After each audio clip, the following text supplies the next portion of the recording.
Kita mulai pada bulan September 1944. Pada saat itu, posisi Jepang pada Perang Pasifik sudah sangat terdesak.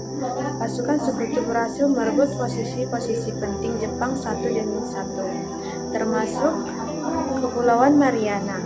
Keadaan ini membuat moral pasukan Jepang merosot tajam. Untuk meredam kepanikan dan mempertahankan dukungan dari negara-negara jajahan, khususnya negara Indonesia, pemerintah pusat Jepang mengambil langkah politis. Tanggal 7 September 1944, di hadapan Parlemen Jepang, Perdana Menteri Kuniaki Koiso mengumumkan sebuah janji. Janji ini dikenal dengan Janji Koiso. Isinya, Jepang menjanjikan kemerdekaan kepada Kekaisaran Hindia Timur dan Indonesia di kemudian hari. Mengapa Jepang melakukan ini? Jawabannya penuh strategis. Jepang sangat membutuhkan bantuan tenaga kerja dan sumber daya dari rakyat Indonesia untuk menahan penipuan sekutu.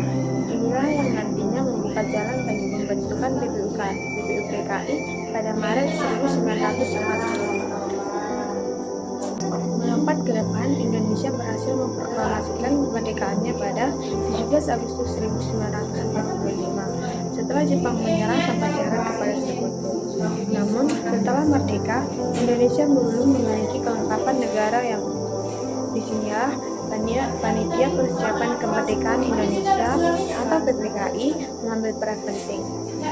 Setelah menggelar sidang pada tanggal 18 dan 19 Agustus, PPKI kembali menggelar sidang ketiga pada tanggal 22 Agustus 1945. Sidang ini menghasilkan 3 keputusan penting yang sangat menentukan arah politik dan keamanan Republik Indonesia yang baru lahir.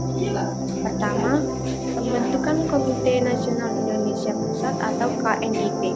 KNIP dibentuk sebagai badan yang berfungsi membantu tugas Presiden sebelum Dewan Perwakilan Rakyat atau DPR resmi terbentuk melalui pemilu. Anggotanya terdiri dari tokoh-tokoh masyarakat dari berbagai golongan. Kedua, pembentukan Partai Nasional Indonesia atau PNI. Awalnya PNI dirancang sebagai partai tunggal untuk menyatukan seluruh elemen bangsa dan menggalang solidaritas nasional.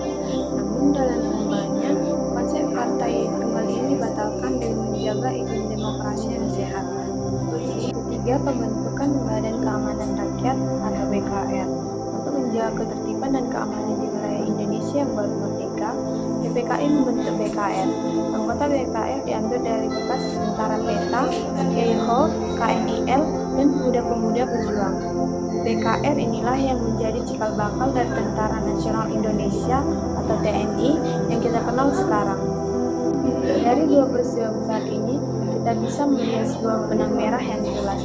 Kekalahan Jepang pada September 1944 memicu kelonggaran politik yang dimanfaatkan para tokoh bangsa untuk mempersiapkan kemerdekaan, dan melalui sidang PPKI 22 Agustus 1945, fondasi pemerintahan sistem politik dan pertahanan negara diletakkan agar Indonesia bisa berdiri kokoh sebagai negara yang berdaulat.